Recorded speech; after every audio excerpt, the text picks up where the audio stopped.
ॐ तुलसी सर्वभूतानां महापातकनाशिनी अपवर्गप्रदा देवी वैष्णवानां प्रिया सदा सत्ये सत्यवती चैव त्रेतयां मानवी तथा द्वापरे अवतीर्णांसि वृन्दातं तुलसी दलौ वृन्दायै तुलसी देवै प्रियायै केशवस्य च विष्णुभक्तिप्रदे देवी सत्यवते नमो नमः।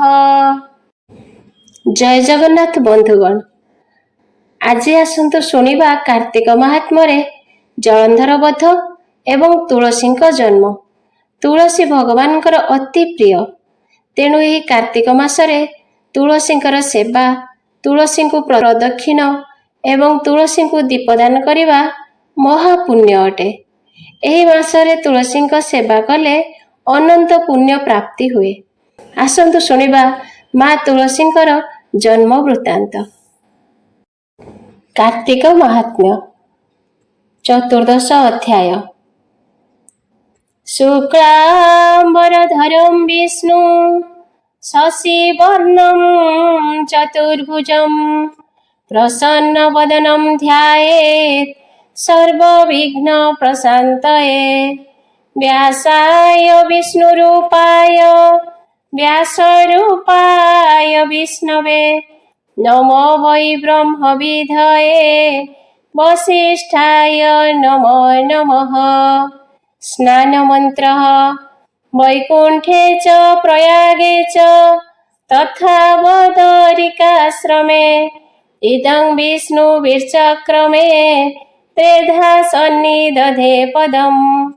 तेरेव सहिते सर्वे मुनिवेदमुखान्वितैः कार्तिकेऽहं करिष्यामि प्रातः स्नानं जनार्दन।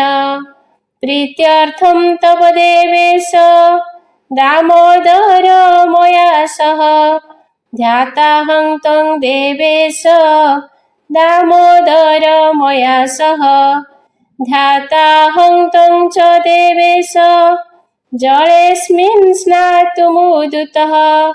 तव प्रसादात् पापं मे दामोदर विनश्यतु। नित्ये नैमित्तिके कृष्ण कार्तिके पापनाशनम्। अर्घ्यमन्त्रः नमो कमलाकान्ताय नमस्ते जलसायिने नमस्तेस्तु हृषिकेश गृहाणार्घ्यं नमोऽस्तु ते। चतुर्दशोऽध्याय। नारद उवाच ततो जलंधर दृष्ट्वा रुद्रमभूतविक्रमं चकार मायया गौरं त्र्यम्बकं मोहयानिवमम्। शृणोः पृथुमहारथा एथु अंतरे जाहा कथा। से जलंधर नामे वीर शिव संगते युद्ध तार। दिनकु दिन युद्ध बळी हर असुर रणे कळी। एमन्ते सिंधु राजा सुत युद्धे देखिले विपरीत। समर सुख पाई रणे नृत्य करन्ति क्षणे क्षणे। ता देखि सागर तनय मनरे उपजिला भय। विचार कला हृद मध्ये एहाकु के जिणिब युद्धे। शत्रुकु भय नाही किछि समरे नृत्य करुअछि। एणे अजय शूळ पाणी माया न कले नहे जिणी। एते विचारी दैत्यराय माया रे रचिले उपाय। समर छाड़ी बेगे गला ଘଡ଼ିକେ ବାହୁଡ଼ି ଅଇଲା ପାର୍ବତୀ ରୂପ ପ୍ରାୟ କରି ରଥେ ବସାଇ ଏକ ନାରୀ ପ୍ରବେଶ ହେଲା ଶିରଣେ ଦେଖନ୍ତି ସର୍ବଶିବ ଗଣେ ରଥେ ବସାଇ ଦିବ୍ୟ ନାରୀ ବାନ୍ଧିଛି ପାଦ ପାଣି ଧରି ଶମ୍ଭୁନି ଶୁମ୍ଭ ବେନି ଭାଇ ତାଙ୍କ ଗୋଚରେ ଦେଲା ନେଇ ସେ ମାୟା ଯୁବତୀ କି ଧରି କୋପେ ଚାପଡ଼େ ମୁଖେ ମାରି ଭର୍ସନା କରି ଦିଅନ୍ତି ଗାଳି ବିକଳେ କାନ୍ଦୁଅଛି ବାଳି ମତ କୋକିଳ ପ୍ରାୟ ବାଣୀ ବୋଲଇ ରଖ ଶୂଳ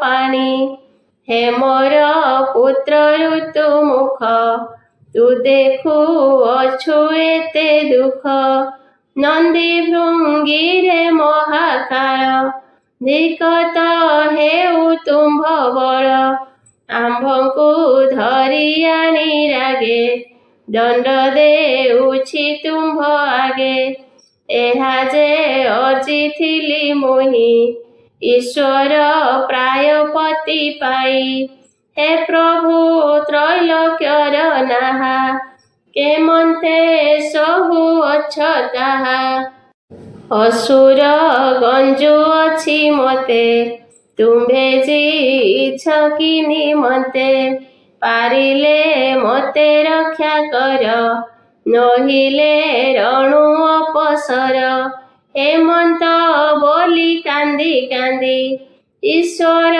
ବଳ ବୀର୍ଯ୍ୟ ନିନ୍ଦି ଶୁଣି ସକଳ ଶିବ ଗଣେ ତରସ୍ତ ହେଲେ ଜଣେ ଜଣେ କେ ଶସ୍ତ୍ର ନ ପାରନ୍ତି ଧରି ଅସୁର ଛିଦ୍ର ପାଞ୍ଚି ମାରେ ଶିବ ଯେ ସତୀ ଅପମାନେ ବହୁତ ଦୁଃଖ ଜାତ ମନେ ନିଜ ଦୈର୍ଯ୍ୟ ନିନ୍ଦା କରି ଅଧବଦନେ ତ୍ରିପୁରାରୀ ବୋଲନ୍ତି ଧରଣୀ କି ଚାହିଁ କି କର୍ମ କଲାଣି ବିହି ଏଡ଼େ ବିବାଦ ଯେଉଁ ଅର୍ଥେ ଶ୍ଵେତ ପଡ଼ିଲା ଶତ୍ରୁ ହାତେ କିମ୍ପା ହୋଇଲା ଏଡ଼େ କର୍ମ ସତ ଯେ ଚାରି ଯୁଗେ ଧର୍ମ ଅସୁର କଲେ କେଉଁ ତପ ପାର୍ବତୀ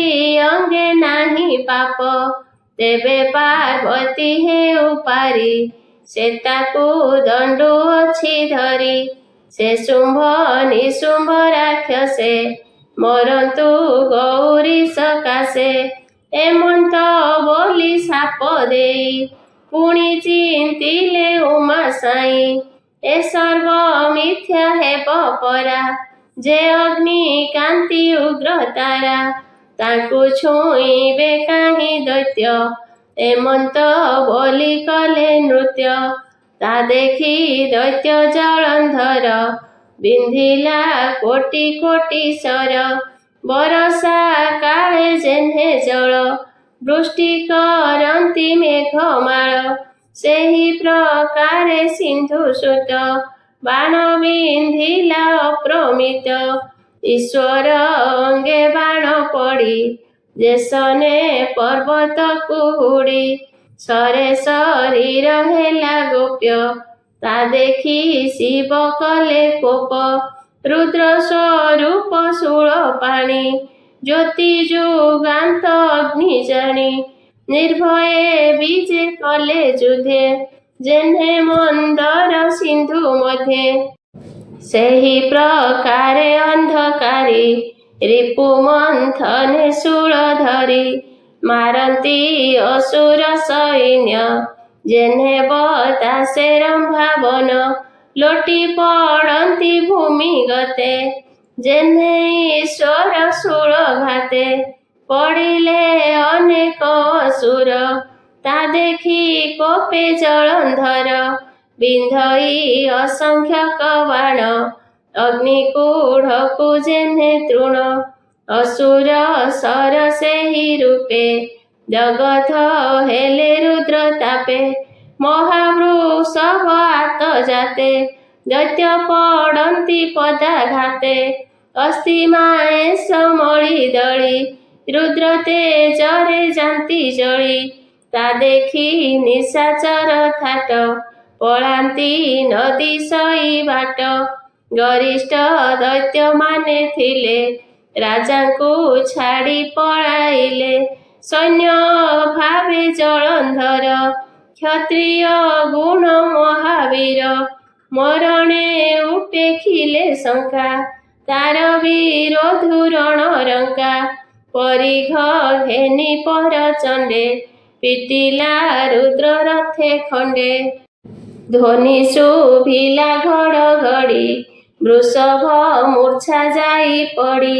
ବାହନ ଭାବେ ଈଶ୍ୱର, ହେଲେ ଅତ୍ୟନ୍ତ କ୍ରୋଧଭର। ବିଷ୍ଣୁ ଆୟୁଧେ ସୁଦର୍ଶନ, करे ଧରିଲେ ତ୍ରିଲୋଚନ। ବିଶ୍ୱମୂରତି ଯେ ପ୍ରକାଶୀ, କାଳ ପୁରୁଷ ପ୍ରାୟ ଦିଶି।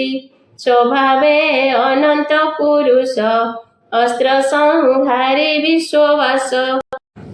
ତାର ଶ୍ରୀ କରେ ବିଷ୍ଣୁ ବାଣ, ଦିଶେ ସେ ଦେବଙ୍କ କିରଣ। ସେ ଚକ୍ର ଚଣ୍ଡ କରେ କୋଟି, ତେଜେ ବ୍ରହ୍ମାଣ୍ଡ ଖଣ୍ଡ ଗୋଟି। ଦୈତ୍ୟ ନାଶନେ ଦେବ କାଶୀ, ଚକ୍ରକୁ ପେଶିଲେ ଆକର୍ଷି। ଶବଦ କଲା ଦଶ ଦିଶେ, କମ୍ପିଲା ଧରଣୀ ଆକାଶେ। ପ୍ରଖର ଜ୍ୟୋତି ତାର ଦେଖି, ଦୈତ୍ୟ ବୁଜିଲେ ବେନି ଆଖି। ଚକ୍ର ପଡ଼ିଲା ବକ୍ଷସ୍ଥଳେ, ଯେହ୍ନେ ଚଡ଼କ ଗିରି ମାଳେ। ତେହ୍ନେ ଶବଦ ପରଚଣ୍ଡ, ଛିଡ଼ିଲା ଜଳନ୍ଧର ମୁଣ୍ଡ। ଶିରେ ଶରୀର ଏକାବେଳେ, ଟଳି ପଡ଼ିଲା ରଥ ତଳେ। ଧ୍ୱନି ଶୁଭିଲା ତିନି ପୁରେ, ଚକ୍ର ମିଳିଲା ହର କରେ। ଅସୁର ମୁଣ୍ଡ ତଳେ ପଡ଼ି, ଓଷ୍ଠେ ଅଳପ ଦନ୍ତ ଭିଡ଼ି। ନୟନେ ଚାହିଁଲା ତରାଟି, ଦେଖିଲା ଶିବ ରୂପ ଗୋଟି। ତାର ଶରୀର ଜ୍ୟୋତିର୍ଲିଙ୍ଗେ, ପଶିଲା ଯାଇ ରୁଦ୍ର ଅଙ୍ଗେ। ଜାତାର ନାରୀ ବୃନ୍ଦାବତୀ, ଅଗ୍ନିରେ ଝାସିଥିଲା ସତୀ। ତା ଆତ୍ମା ଅନ୍ତରିକ୍ଷେ ଥିଲା, ଗୌରୀ ଅଙ୍ଗେ ସମ୍ଭାଇଲା। ଦେଖନ୍ତି ସର୍ବଦେବତାଏ, ଶୂନ୍ୟେ ଶୁଭିଲା ଜୟ ଜୟ। ବ୍ରହ୍ମା ସହିତେ ସୁର ମୁନି, ବିଶେଷ ପୂଜା ବିଧି ଘେନି। ଆସି ମିଳିଲେ ଶିବ ପାଶେ, ଜୟ ମଙ୍ଗଳ ନାଦ ଘୋଷେ। ବିବିଧ ଉପହାର ଦ୍ରବ୍ୟ, ଶିବଙ୍କୁ ସମର୍ପିଲେ ସର୍ବ। ସ୍ନାନ କରାଇ ଗଙ୍ଗା ନୀରେ, ଅଙ୍ଗ ମଣ୍ଡିଲେ ଅଳଙ୍କାରେ। ପୁଷ୍ପ ଚନ୍ଦନ ଗନ୍ଧ ଧୂପ, ପଞ୍ଚ ଆଳତି ହୋମ ଦୀପ। କପିଳାସିରେ ଅର୍ଘ୍ୟ ଦେଇ, ଶିବଙ୍କୁ ସନ୍ତୋଷ କରାଇ। ସ୍ତୁତି କରନ୍ତି ଦେବଲୋକ, ବୋଲନ୍ତି ନମ ତ୍ରିୟମ୍ବକ। ନମ ଈଶ୍ୱର ନମ ଶିବ, ତୁ ଦେବ ଦେବ ମହାଦେବ। ସର୍ବଦେବଙ୍କ ଶିରୋମଣି, ନମ ଶଙ୍କର ଶୂଳପାଣି। ତୁ ଦେବ ଆଦି ମହେଶ୍ୱର, ବୃଷଭ ଧ୍ୱଜେ ବିଶେଶ୍ୱର। ଅଖିଳ ବ୍ରହ୍ମାଣ୍ଡର ମତି, ତୋତେ ଚିନ୍ତନ୍ତି ସିଦ୍ଧ ଯତି। ନମସ୍ତେ ଦେବ ପଶୁପତି, ତୁ ଦେବ ଏକା ବିଶ୍ୱମୂର୍ତ୍ତି। ତୋର ଚରଣେ ଯୋଗୀ ଜନେ, ଶଙ୍କା ଉପେକ୍ଷି ଘୋର ବନେ। ଆନନ୍ଦେ କାଳ କାମନାଶୀ, ଜନ୍ମ ମରଣ ଦୁଃଖ ଧ୍ୱଂସୀ। ସେ ଭସ୍ମ ରେଣୁ ଅଙ୍ଗେ ମାଖି, ଆତ୍ମାକୁ କରୁଥାନ୍ତି ସୁଖୀ। ଏଣେ ତୋ ବିଭୂତି ସମ୍ପଦ, ଜ୍ଞାନୀ ହିଁ ଜ୍ଞାନର ପ୍ରମୋଦ। ଅଜ୍ଞାନୀ ଜନଙ୍କୁ ତୋ ଭାବ, କେବେ ହେଁ ନୁହଁ ସୁଲଭ। ପାଷାଣ୍ଡେ ତୋର ମାର୍ଗ ଭୁଲି ସଂସାରେ ମରୁଥାନ୍ତି ଝୁରି। ତାର ବିଭୂତି ଘେନି ଭ୍ରାନ୍ତି ସିନ୍ଧୁଜ ପ୍ରାୟ ନାଶ ଯାନ୍ତି। ଏ ଦୈତ୍ୟ ସାଗର ତନୟ ଆମ୍ଭକୁ କାଳ ଦଣ୍ଡ ପ୍ରାୟ। ଦେବଙ୍କୁ ଦେଲା ଯେତେ ଦୁଃଖ ତୋତେ ନ ଚିହ୍ନି ମହାମୂର୍ଖ। ତୋର ଶ୍ରୀ କରେ ପ୍ରାଣ ଦେଲା ତେଣୁ ଜଗତ ଦୁଃଖ ଗଲା। ତୁ ଦେବ ଦେବ ଦୁର୍ଗାପତି ଖଣ୍ଡିଲୁ ଦେବଙ୍କ ବିପତ୍ତି। ତେଣୁ ହୋଇଲୁ ଆମ୍ଭେ ସୁଖୀ କେପାରେ ତୋ ମହିମା ଲେଖି। କେବଳ ଶିବ ନାମ ତୋର ଚିନ୍ତିଲେ ଦୁଃଖ ଯିବ ଦୂର। ଯେ ଜନ ସୁମରିବ ନିତ୍ୟେ ସେ ଶିବ ଲୋକ ଯିବ ଅନ୍ତେ। ଏକଥା ଅଟଇ ପ୍ରମାଣ ଏବେ ଦୁର୍ଲଭ କଥା ଶୁଣ। ବିଷ୍ଣୁ ଯେ ତବ ପ୍ରିୟା ଛଳେ ଅସୁର ପୁରେ ମାୟା ବଳେ। ହରିଲେ ଜଳନ୍ଧର ନାରୀ କପଟେ ଦୈତ୍ୟ ରୂପ ଧରି। ତା ସତୀ ବ୍ରତ କରି ନାଶ ପୁଣି ଧରିଲେ ନିଜ ବେଶ। ସେ ରୂପ ଦେଖି ବୃନ୍ଦାବତୀ ବିଷ୍ଣୁଙ୍କୁ ଶାପ ଦେଲେ ସତୀ। ଆପେ ଅନଳେ ଦେଲା ଝାସ ତା ଦେଖି ଅନାଦି ପୁରୁଷ। ବିଷାଦେ ସ୍ତମ୍ଭୀଭୂତ ହୋଇ ବଦରି ସ୍ଥାନେ ଛନ୍ତି ରହି। ଏ ବଡ଼ ଦୁଃସହ ପ୍ରମାଦ କେମନ୍ତେ ଖଣ୍ଡିବି ବିଷାଦ। ଆମ୍ଭେ ନ ଜାଣୁ ସୁର ମୁନି ତୁମ୍ଭେ ଯେ ଏକ ଆତ୍ମା ଘେନି। କହ ଏଥକୁ ଉପଦେଶ ବିଷ୍ଣୁ କେମନ୍ତେ ହେବେ ଦୋଷ। ମନୁ ସନ୍ତାପ ଉପେକ୍ଷିବ ସନ୍ତୋଷେ ନିଜ ପୁରେ ଯିବ। ଏଥକୁ କହିବା ଉପାଏ ଏମନ୍ତ ବୋଲି ଦେବତାଏ। ନମିଲେ ଈଶ୍ୱର ଚରଣେ ଅଶେଷ ବ୍ରହ୍ମାଣ୍ଡ କାରଣେ। ଏମନ୍ତେ ଦେବୀଙ୍କ ବଚନେ ଶ୍ରୀ ମହାଦେବ ସୁପ୍ରସନ୍ନେ। ବୋଲନ୍ତି ଶୁଣ ସର୍ବଦେବେ ବିଷ୍ଣୁ ବିସ୍ମୟ ମନା ଯେବେ। କେତାଙ୍କୁ ପାରିବ ପ୍ରବୋଧି ମୋତେ ତ ନଦି ସଇ ବୁଦ୍ଧି। ଯୋଗ ମାୟାଦି ମହାମାଏ ସେ ଅବା ଜାଣିବେ ଉପାଏ। ତୁମ୍ଭେ ତାହାଙ୍କୁ କର ସ୍ତୁତି ଖଣ୍ଡିବେ ସେ ତୁମ୍ଭ ଦୁର୍ଗତି। ଏମନ୍ତ କହି ଉପଦେଶ ହର ମିଳିଲେ କପିଳାସ।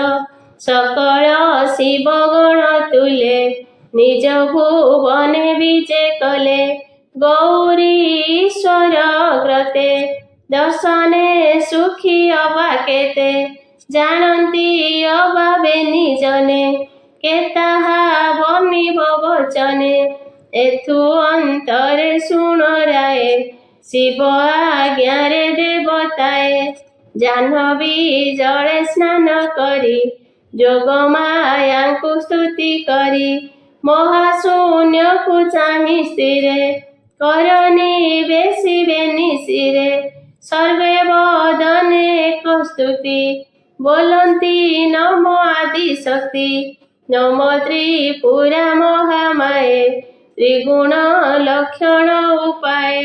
ମନମୋହିନୀ ମହାମାୟା ବିଶ୍ୱସମ୍ଭବା ବିଶ୍ୱକାୟା। ବିଶ୍ୱ ସଂସାରେ ଅଧିକାରୀ ସର୍ବସ୍ୱରୂପୀ ସିଦ୍ଧେଶ୍ୱରୀ। ସର୍ବମଙ୍ଗଳା ନାମ ବହୁ ଆଶ୍ରିତ ଜନ ଦୁଃଖ ବହୁ।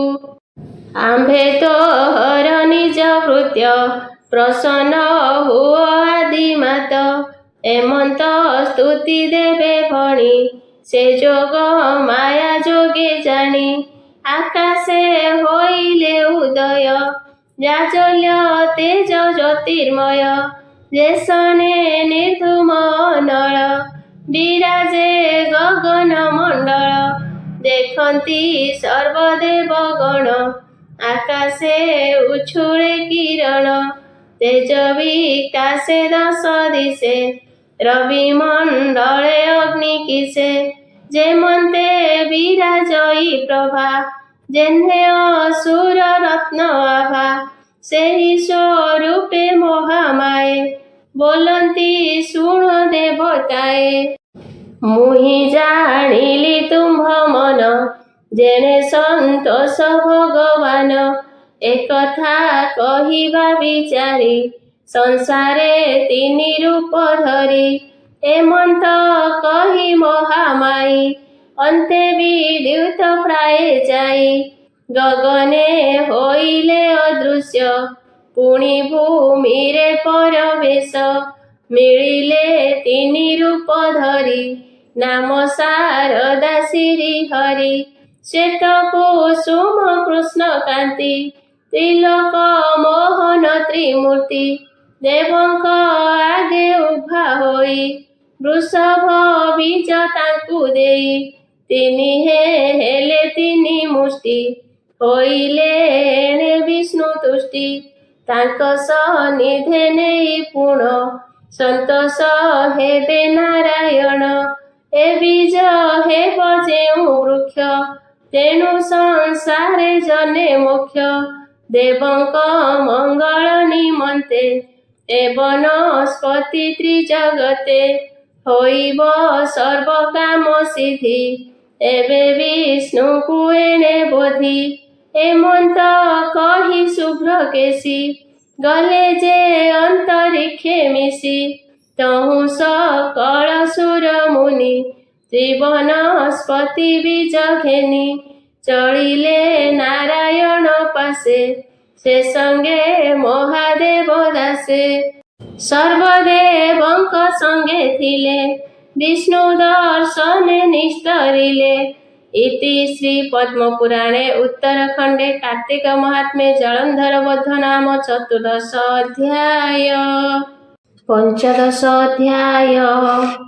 ନାରଦ ଉବାଚ क्षिप्तेभ्यस्तत्र बीजेभ्यः वनस्पत्य एवं धात्री च मालती चैव तुलसी च नृपोत्तम मुनि कहन्ति राये शुण विष्णु समीपे देवगण ତିନି ଦେବଙ୍କ ତିନି ମଞ୍ଜି ବୁଣିଲେ ବିଷ୍ଣୁ ମନ ରଞ୍ଜି ଶୀତଳ ଜଳ ବୃଷ୍ଟି କରି ଦେବେ ଚଳିଲେ ଯେଝା ପୁରୀ ଏଥୁ ତାରେ ବିଷ୍ଣୁ ସ୍ଥାନେ ବୃକ୍ଷ ଅଙ୍କୁରେ ପଞ୍ଚ ଦିନେ ଅପୂର୍ବ ଶୋଭା ତିନି ଦ୍ରୁମ ଏବେ କହିବା ତାଙ୍କ ନାମ ଶୁଣ ରାଜନ ଦିବ୍ୟ ଜ୍ଞାନେ ସେ ବୃକ୍ଷ ତ୍ରିଗୁଣ ବିଧାନେ ଯେ ଦେବୀ ଅଂଶେ ଯେଉଁ ଗୁଣ ବୃକ୍ଷ ବିଧାନେ ତାହା ଶୁଣ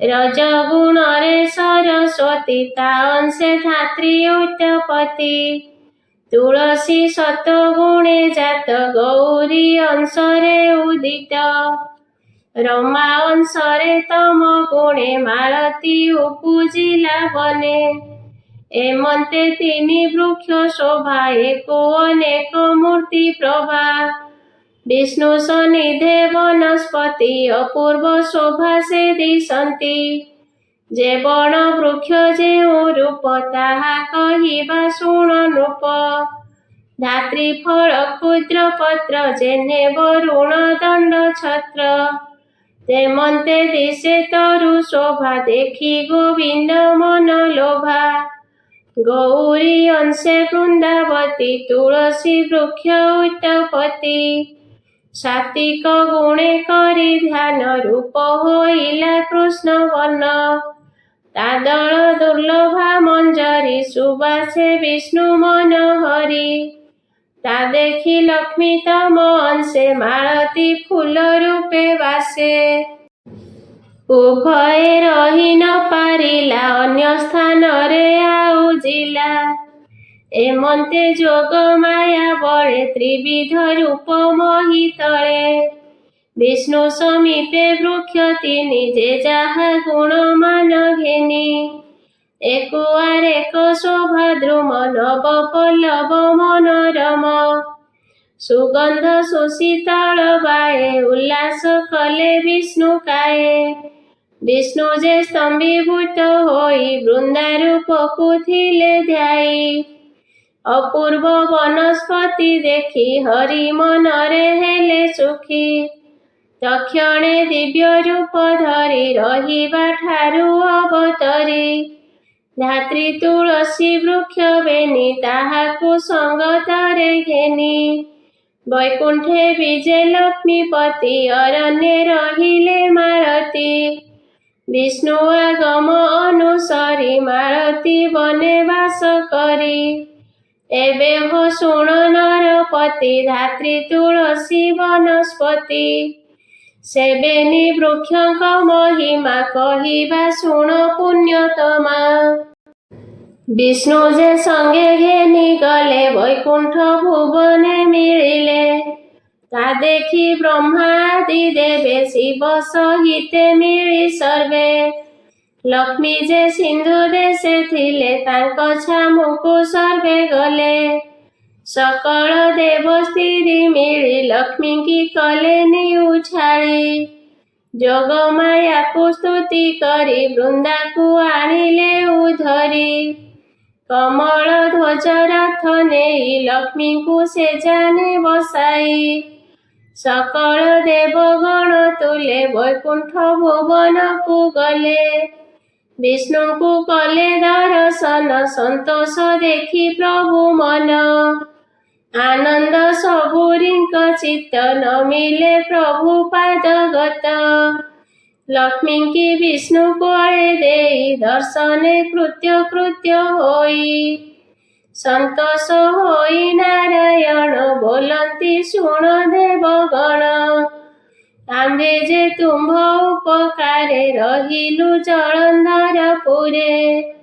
ସେ ଦୁଷ୍ଟ ନାଶ ଯିବ ଯେଣେ, ଆମ୍ଭେ ପ୍ରବେଶ ହେବୁ ତେଣେ। ତାର ଘରଣୀ ବୃନ୍ଦାବତୀ, ସର୍ବଲକ୍ଷଣା ସାଧି ସତୀ। ତାର ସ୍ୱଧର୍ମ ଫଳ ଘେନି, ଦୈତ୍ୟ ଜିଣିଲା ପୁର ତିନି। ଆମ୍ଭେ ତା ଜାଣି ହେଲୁ ତୋଷ, ତା ସତୀ ବ୍ରତ କଲୁ ନାଶ। ମାୟାରେ ଦୁଃଖ ଦେଲୁ ଯେତେ, ସେ ଧର୍ମ ନୋହେ କଦାଚିତେ। ତେଣୁ ଆମ୍ଭର ମନ ମୋହ, ପର୍ବତ ପ୍ରାୟ ହେଲା ଦେହ। ଆପେ ଆପଣା କର୍ମ ମାନି, ରହି ନଥିଲୁ ଦେହ ଘେନି।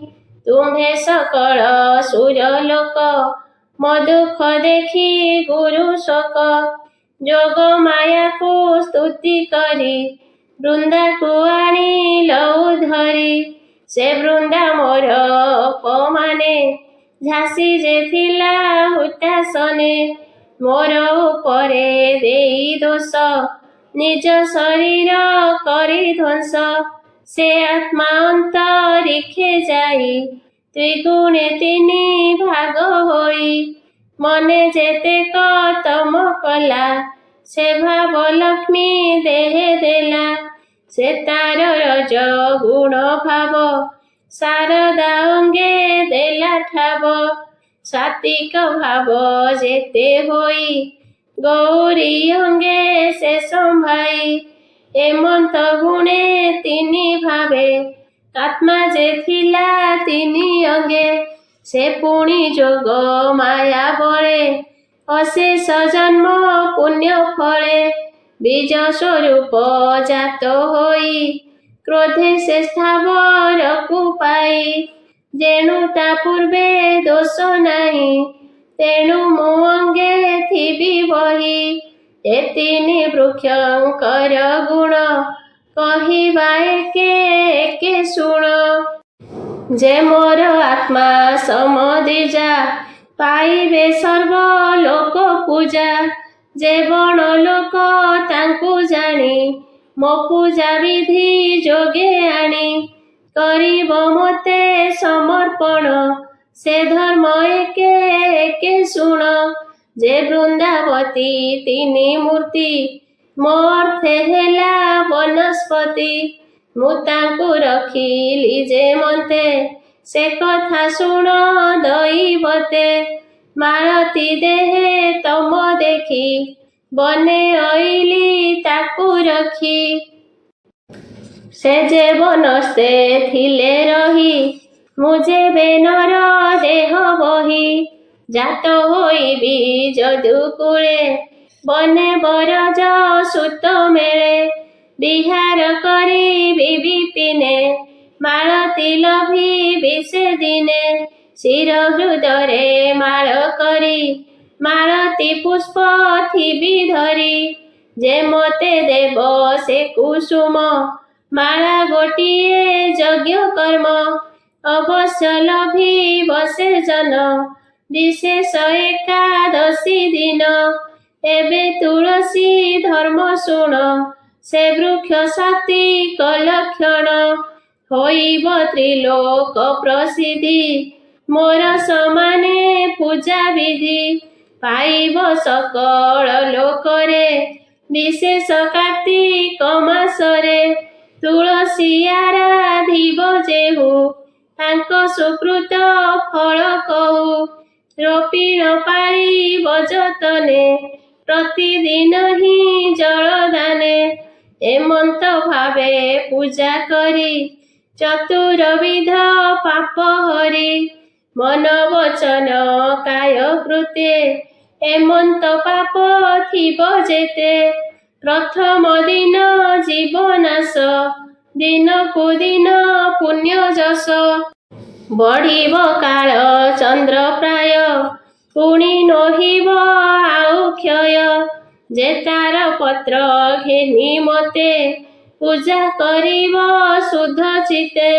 ସକଳ କୃତ୍ୟ ତପ ଫଳେ ତା ଅଙ୍ଗେ ରହିବ ନିଶ୍ଚଳେ। ପାଳନେ ସର୍ବ ତୀର୍ଥ ଧର୍ମ ଦର୍ଶନେ ସର୍ବ ଇଷ୍ଟ କାମ। ଯେ ଜଳ ଦାନ ଦେବେ ନିତ୍ୟେ ତୁଳାଦି ଦାନ ଫଳ ଯେତେ।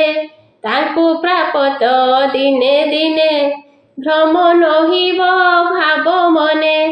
ତୁଳସୀ ପ୍ରଦକ୍ଷିଣ କଲେ କି ପୁଣ୍ୟ ଅନ୍ୟ ତୀର୍ଥ ଗଲେ। ଅଶେଷ କ୍ଷେତ୍ର ତୀର୍ଥ ଫଳ କ୍ଷଣକେ ପାଇବ ସକଳ। ବ୍ରହ୍ମ ହତ୍ୟାଦି ଯେତେ ଦୋଷ ପଦ ପଦକେ ଜୀବନାଶ। ସୁଜନେ ସର୍ବ ଯଜ୍ଞ ବିଧି ପ୍ରାପତ ହେବ ଫଳ ସିଦ୍ଧି। ପ୍ରମାଣ ଯେ କରିବ ଆଗେ ତା ସର୍ବ ପାପ ଭୂମି ଭାଗେ। ତକ୍ଷଣେ ପାପ ହେବ ନାଶ ତା ଅଙ୍ଗେ ପୁଣ୍ୟ ପରବେଶ। ଶୁଣ ସକଳ ସୁର ଲୋକ ଯେ ଜନ ତୁଳସୀ ପାଳକ। ଚଉରାଶିଂଷି ବିଧି ମତେ ଲେପନ କରୁଥିବ ନିତ୍ୟେ। ଚଉରା ହେବ ଯେତେ ପିଢ଼ ଜାଣିବ ତେତେ ରତ୍ନ କୁଢ଼। ସେତେ ଭୁବନେ ଊର୍ଦ୍ଧ୍ୱେ ଆସି ମୋର ସମୀପେ ଥିବ ବସି। ମୁରୁଜ ହେବ ଯେତେ ରେଣୁ ଯେତେ ସଂଖ୍ୟାରେ ଯୁଗ ଗଣୁ।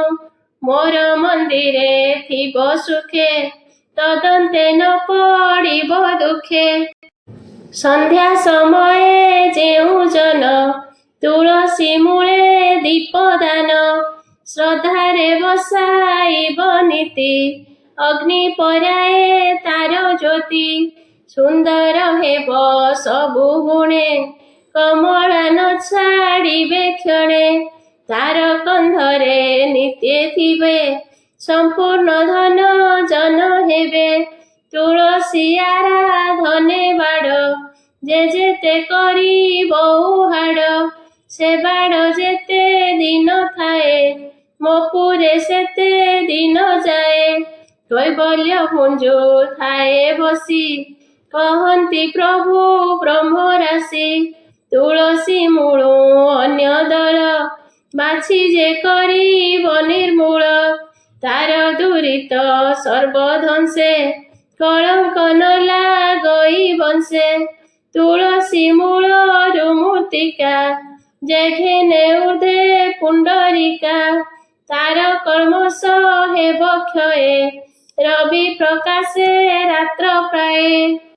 ତୁଳସୀ ଦଳ ଯତ୍ନ କରି କିଏ ବା କୋମଳ ମଞ୍ଜରୀ ଅଥବା ଶୁଷ୍କ କାଷ୍ଠ ମାଳେ ମୋତେ ସମର୍ପି ଏକାବେଳେ କର୍ଣ୍ଣ କଣ୍ଠରେ ଥିବ ଧରି ସେ ଜନ ମନ ସଙ୍ଗେ ସରି ତା ଅଙ୍ଗେ ନ ରହିବ ପାପ ଗରୁଡ଼ ଆଗେ ଯେହ୍ନେ ସର୍ପ ଜାଗୃହେ ତୁଳସୀ କାନନ ଥିବ ମନ୍ଦିର ସନ୍ନିଧାନ ତେଣୁ ନ ଯିବ ଯମଦୂତ ତୁମକୁ କହୁଅଛି ସତ୍ୟ ତୁଳସୀ କାଷ୍ଠ ଶିରେ ଘୋରି ପୂଜାରେ ମୋତେ ଲାଗି କରି କପାଳେ ଘେନିବ ତିଳକ ପ୍ରତ୍ୟକ୍ଷ ଦେବତା ସେ ଲୋକ ସେ ଜନ ଯିବ ଯେଉଁ ମାର୍ଗେ ବିପତ୍ତି ନଥିବ ସେ ଦିଗେ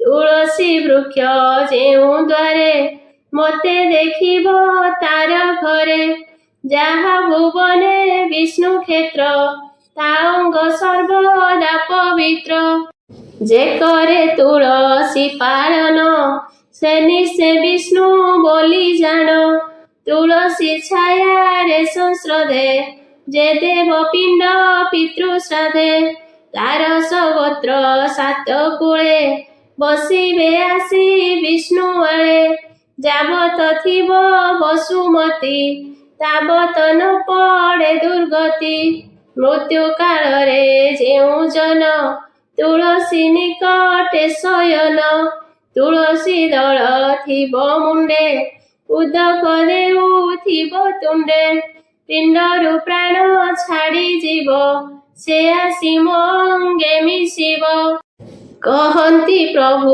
ନାରାୟଣ ଏଥୁ ଆଶ୍ଚର୍ଯ୍ୟ କଥା ଶୁଣ ଅତ୍ୟନ୍ତ ପାପୀ ହୋଇଥିବ ଅକାଳେ ଅଜ୍ଞାନେ ମରିବ ତା ମୃତ ପିଣ୍ଡ ଦଗ୍ଧ କାଳେ ତୁଳସୀ କାଷ୍ଠ ଯେବେ ମିଳେ ଦହନେ ପକାଇଲେ ନେଇ ତା ଆତ୍ମା ଯିବ ମୋକ୍ଷ ହୋଇ ଏମନ୍ତ ତୁଳସୀ ଚରିତ ଯେତେ କହିଲୁ ତୋତେ ସତ୍ୟ ଏକ କଥାକୁ ପାଳିଥିବ ଯେ ବଣ ଦିନେ ନ ତୋଳିବ ସେ କଥା ଶୁଣ ସର୍ବଦେବେ ଗ୍ରହଣ ରବି ଚନ୍ଦ୍ର ଯେବେ ଦ୍ୱାଦଶୀ ସଂକ୍ରାନ୍ତି ଦିନେ ଅଥବା ଚତୁର୍ଥୀ ସମ୍ପୂର୍ଣ୍ଣେ ପ୍ରତ୍ୟହ ସନ୍ଧ୍ୟା ବେଳେ ନିଶି ଅଶୋଚେ ନ ତୋଳ ତୁଳସୀ ଯେ ଅବା ଅଜ୍ଞାନେ ତୋଳିବ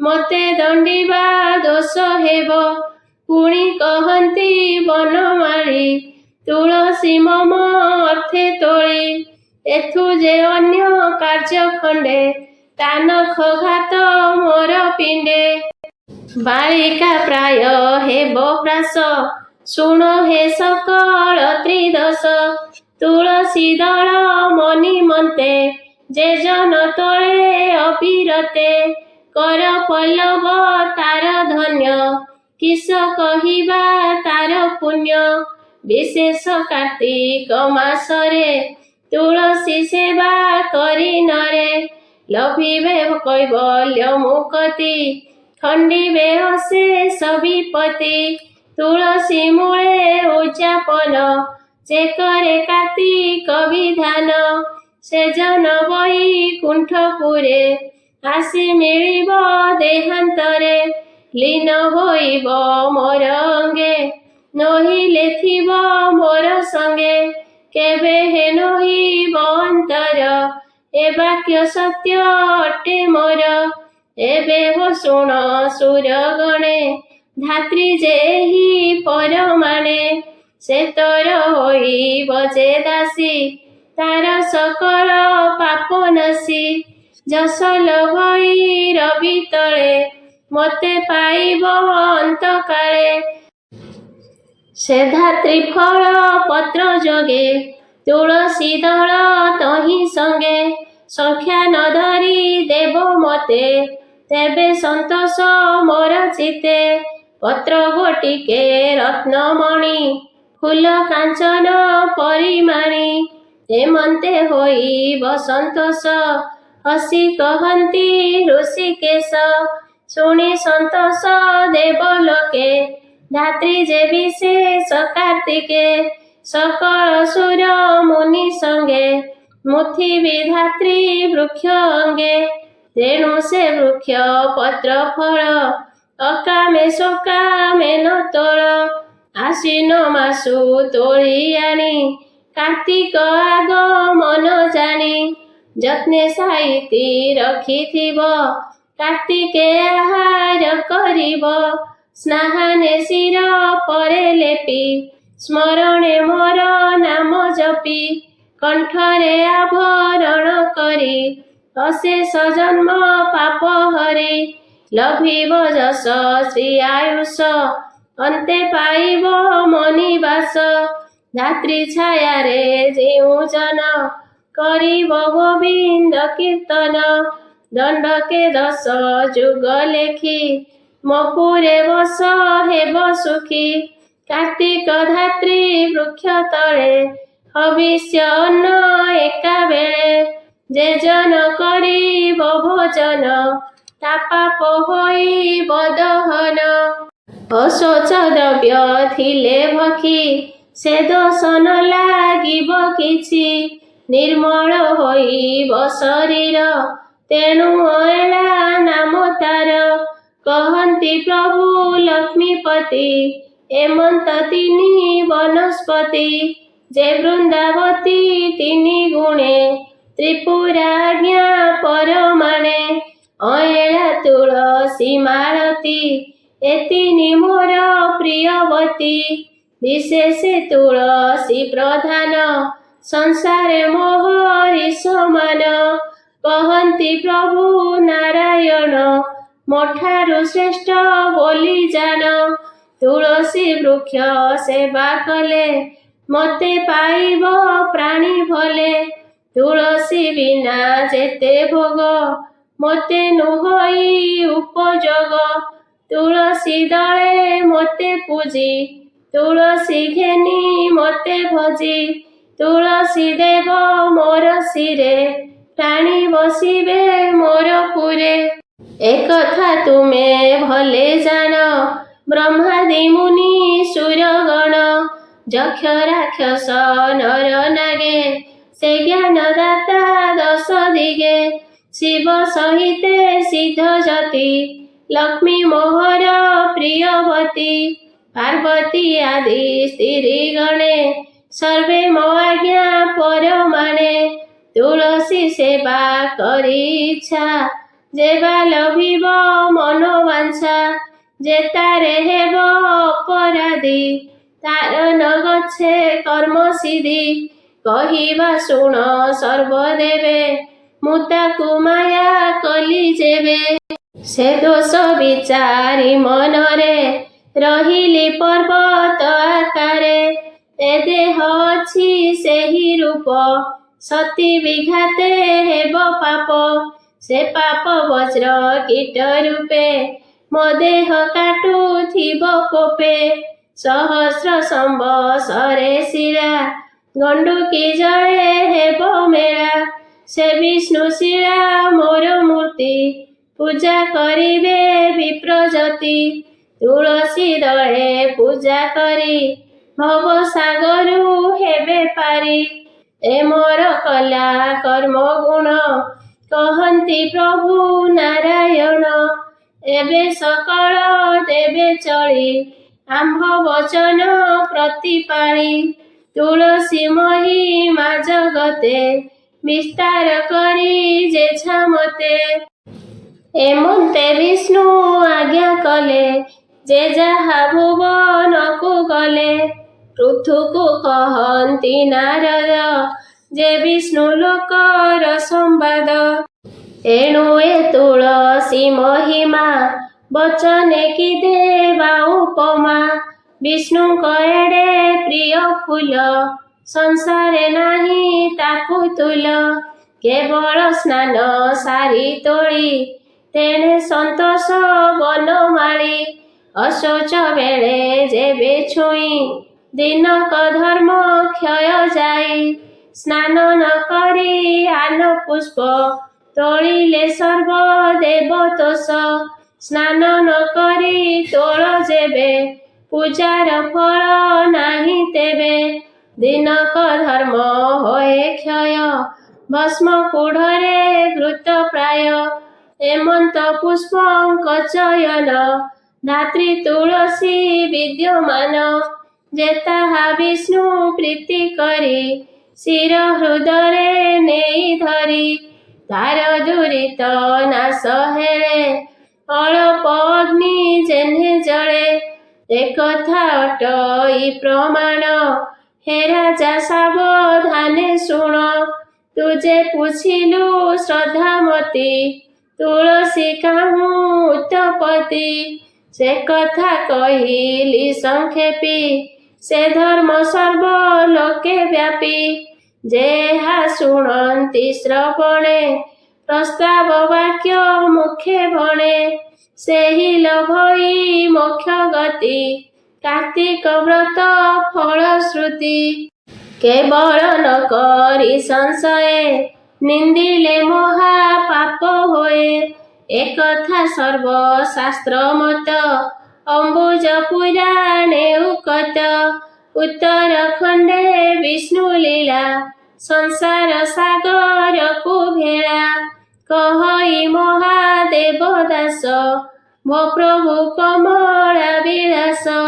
ତାଙ୍କ ଚରଣ ପରସାଦେ, ପଦ ପ୍ରସାରେ ମୋର ହୃଦେ। କହଇ ସାଧୁ ଜନ ଆଗେ, ସୁଜନେ ଶୁଣ ଅନୁରାଗେ। ଇତି ଶ୍ରୀ ପଦ୍ମପୁରାଣେ ଉତ୍ତରଖଣ୍ଡେ କାର୍ତ୍ତିକ ମହାତ୍ମ୍ये ଶିବ ତୁଳସୀ ମହିମା କଥନେ ନାମ ପଞ୍ଚଦଶ ଅଧ୍ୟାୟ। ନମାମି ଧନ୍ୱନ୍ତରିମାଦିଦେବଂ, ସୁରାସୁରଂ ବନ୍ଦିତ ପାଦ ପଦ୍ମଂ। ଲୋକେ ଜରାଜୁର୍ଭୟ ମୃତ୍ୟୁନାଶଂ, ଧାତାରମିଷଂ ବିବିଧୌଷଧୀନାମ୍। ଧନତ୍ରୟୋଦଶୀ ବା ଧନତେରସର ପୂଜା। ଆଜି ହେଉଛି ଧନତ୍ରୟୋଦଶୀ ବା ଧନତେରସ। ଧନତ୍ରୟୋଦଶୀ ଦିନ ଦେବୀ ଲକ୍ଷ୍ମୀ ସମୁଦ୍ର ମନ୍ଥନ ସମୟରେ କ୍ଷୀର ସମୁଦ୍ରରୁ ପ୍ରକଟ ହୋଇଥିଲେ। ତେଣୁ ଲକ୍ଷ୍ମୀ ଦେବୀଙ୍କୁ ତ୍ରୟୋଦଶୀ ଦିନ ପୂଜା କରାଯାଏ। ଯେତେବେଳେ ଦେବତା ଏବଂ ଅସୁରମାନେ ଅମୃତ କଳସ ପାଇଁ ସମୁଦ୍ର ମନ୍ଥନ ସମ୍ପାଦନ କଲେ, ପାତ୍ର ନେଇ ବାହାରିଥିଲେ। ଧନତେରସ ବା ଧନତେରସ ହେଉଛି ଧନ୍ୱନ୍ତରୀଙ୍କର ପୂଜା। ହିନ୍ଦୁ ପରମ୍ପରା ଅନୁଯାୟୀ ଧନ୍ୱନ୍ତରୀ ସମୁଦ୍ର ମନ୍ଥନ ସମୟରେ ଉତ୍ପନ୍ନ ହୋଇଥିଲେ। ଗୋଟିଏ ହାତରେ ଅମୃତ ଏବଂ ଅନ୍ୟପଟେ ଆୟୁର୍ବେଦ ବିଷୟରେ ପବିତ୍ର ପାଠ ଧରିଥିଲେ। ସେ ଦେବତାମାନଙ୍କର ଚିକିତ୍ସକ ବୋଲି ବିବେଚନା କରାଯାଏ। ବିଶେଷ ଭାବରେ ସୁନା କିମ୍ବା ରୂପା ସାମଗ୍ରୀ ଏବଂ ନୂତନ ବାସନ କିଣିବା ପାଇଁ ହିନ୍ଦୁମାନେ ଏହାକୁ ଅତ୍ୟନ୍ତ ଶୁଭ ଦିନ ବୋଲି ବିବେଚନା କରନ୍ତି। ଧନତେରସର ଦୁଇଟି କାହାଣୀ ରହିଛି। ରାଜା ଶିଳ୍ପଙ୍କର ପୁତ୍ର ବିଷ୍ଣୁ ଲକ୍ଷ୍ମୀଙ୍କୁ 12 ବର୍ଷର ଅଭିଶାପ। ଭଗବାନ ବିଷ୍ଣୁ ପୃଥିବୀ ଲୋକକୁ ଭ୍ରମଣ କରିବାକୁ ଚାହିଁଲେ। ଲକ୍ଷ୍ମୀ କହିଲେ, ପ୍ରଭୁ, ମୁଁ ଆପଣଙ୍କ ସହ ଯିବାକୁ ଚାହୁଁଛି। ବିଷ୍ଣୁ କହିଲେ, ଯଦି ତୁମେ ଯିବାକୁ ଚାହୁଁଛ, ତାହେଲେ ମୋ କଥା ମାନିବାକୁ ପଡ଼ିବ। ଲକ୍ଷ୍ମୀ କହିଲେ, ଠିକ୍ ଅଛି। ବିଷ୍ଣୁ ଲକ୍ଷ୍ମୀ ପୃଥିବୀ ଲୋକକୁ ଆସିଲେ। ଏକ ସ୍ଥାନରେ ରହି ବିଷ୍ଣୁ କହିଲେ, ଯେଉଁ ଯାଏ ମୁଁ ଫେରି ନ ଆସିଛି, ତୁମେ ଏହି ସ୍ଥାନରେ ଥିବ। ମୁଁ ଦକ୍ଷିଣ ଦିଗକୁ ଯାଉଛି। ଲକ୍ଷ୍ମୀ କହିଲେ, ଆଜ୍ଞା ପ୍ରଭୁ। ଲକ୍ଷ୍ମୀ ଚିନ୍ତା କଲେ, ଦକ୍ଷିଣ ଦିଗରେ ଏମିତି କ'ଣ ଅଛି ପ୍ରଭୁ ମୋତେ ମନା କରୁଛନ୍ତି ଯିବାକୁ? କିନ୍ତୁ ସେ ନିଜେ ଚାଲିଗଲେ। ମାତା ଲକ୍ଷ୍ମୀ ବିଷ୍ଣୁଙ୍କ ପଛେ ପଛେ ଗଲେ। ସେ ବାଟରେ ସୋରିଷ କ୍ଷେତ ଦେଖିଲେ। ସେ ସୋରିଷ ଫୁଲକୁ ଦେଖି ମୁଗ୍ଧ ହୋଇଗଲେ। ସୋରିଷ ଫୁଲକୁ ଆଣି ନିଜ ମୁଣ୍ଡରେ ସଜାଇଲେ। ପୁଣି ଆଗକୁ ବଢ଼ିଲେ। ଆଖୁ ଗଛ ଦେଖିଲେ। ସେ ଆଖୁ ରସ ପିଇବାକୁ ଲାଗିଲେ। ସେ ସମୟରେ ଭଗବାନ ବିଷ୍ଣୁ ଆସିଗଲେ। ସେ ଏହା ଦେଖି ରାଗରେ ଅଭିଶାପ ଦେଲେ, ମୁଁ ତୁମକୁ ମନା କରିଥିଲି ଆସିବା ପାଇଁ। ତୁମେ କୃଷକର ଶସ୍ୟକୁ ଚୋରି କରିବାର ଅପରାଧ କଲ। ତେଣୁ ତୁମେ 12 ବର୍ଷ ଯାଏ ଏହି କୃଷକର ସେବା କରିବ। ବିଷ୍ଣୁ ଲକ୍ଷ୍ମୀଙ୍କୁ ଛାଡ଼ି ଏକା ବୈକୁଣ୍ଠପୁରକୁ ଚାଲିଗଲେ। ଲକ୍ଷ୍ମୀ ସେ ଗରିବ କୃଷକ ଘରେ ରହିବାକୁ ଲାଗିଲେ। ଲକ୍ଷ୍ମୀ କୃଷକର ସ୍ତ୍ରୀକୁ କହିଲେ, ମୁଁ ଗଢ଼ିଥିବା ଲକ୍ଷ୍ମୀ ମୂର୍ତ୍ତିକୁ ପୂଜା କର, ଭୋଗ ପ୍ରସ୍ତୁତ କର। ତାପରେ ତମର ଘର ଅନ୍ନ ଧନ ରତ୍ନରେ ଭରିଯିବ। କୃଷକର ପତ୍ନୀ ପୂଜା କଲେ। ତାଙ୍କ ଘର ଅନ୍ନ ଧନ ରତ୍ନରେ ପରିପୂର୍ଣ୍ଣ ହୋଇଗଲା। କୃଷକର ସେଇ 12 ବର୍ଷ ଖୁବ୍ ଆନନ୍ଦରେ କଟିଲା। 12 ବର୍ଷ ପରେ ବିଷ୍ଣୁ ଲକ୍ଷ୍ମୀଙ୍କୁ ନେବା ପାଇଁ ପୃଥିବୀ ଲୋକକୁ ଆସିଲେ। କୃଷକ ଜଣକ ମନା କଲେ। ବିଷ୍ଣୁ କହିଲେ, ସେ ତ ଚଞ୍ଚଳା, ତାଙ୍କୁ କିଏ ରୋକିପାରିବ? ମୋର ଅଭିଶାପ କାରଣରୁ ସେ 12 ବର୍ଷ ତମ ଘରେ ରହି ସେବା କରୁଥିଲେ। ଏବେ ଏହା ସମ୍ପୂର୍ଣ୍ଣ ହୋଇସାରିଛି। କୃଷକ କହିଲେ, ନା ନା, ଆପଣ ଏମିତି କୁହନ୍ତୁନି। ମୁଁ ଲକ୍ଷ୍ମୀଙ୍କୁ ଯିବାକୁ ଦେବିନି। ଲକ୍ଷ୍ମୀ କହିଲେ, ତୁମେ ଯଦି ସତରେ ମୋତେ ରୋକିବାକୁ ଚାହୁଁଛ, ତାହେଲେ ମୋ କଥା ଶୁଣ। କାଲି ହେଉଛି କାର୍ତ୍ତିକ ମାସର ତ୍ରୟୋଦଶୀ ତିଥି। ଘରକୁ ଲିପାପୋଛା କରି ପରିଷ୍କାର କରିଦେବ। ରାତିରେ ଘିଅ ଦୀପ ଜାଳିବ। କଳସରେ ଧାନ ରଖିବ। ମୁଁ ସେ କଳସରେ ରହିବି। ମୁଁ ପୂଜା ସମୟରେ ଦେଖା ଦେବିନି। ମୁଁ ଏହି ପୂଜା ଦ୍ୱାରା ତୁମ ଘରୁ କେବେ ଯିବି ନାହିଁ। ଏହାପରେ ବିଷ୍ଣୁ ଲକ୍ଷ୍ମୀ ଉଭା ହୋଇଗଲେ। ବୈକୁଣ୍ଠପୁରକୁ ଗଲେ। କୃଷକ ତା ପରଦିନ ପୂଜା କଲେ। ତାଙ୍କ ଘରେ ପୁଣି ଧନରତ୍ନରେ ପରିପୂର୍ଣ୍ଣ ହୋଇଉଠିଲା। ଏହା ଥିଲା ଧନତେରସ୍ର କାହାଣୀ।